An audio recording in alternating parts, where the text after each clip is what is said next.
Hi, my name is Philip, your intuitive analyst. Today we are looking at analysis of supply chain greenhouse emission. So the first thing we're looking at is the KPIs, that is the total of NAICS, and also the total of margin of SCEF, supply chain emission factors, and the total supply chain emission factors without margins.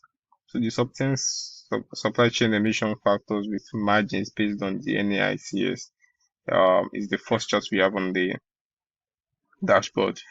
And at the bottom of it, we have the top 10 SCE factors without margin based on NAICS. And the next one is the bottom 10 SCE factors with margin by NAICS. And the bottom 10 SCE factor without margin by NAICS.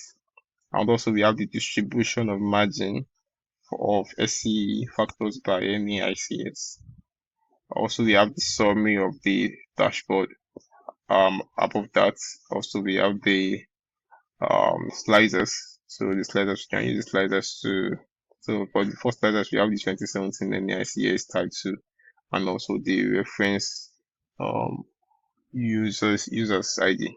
So that is all about the analysis of the dashboard presentation for analysis of supply chain greenhouse emission. Thank you.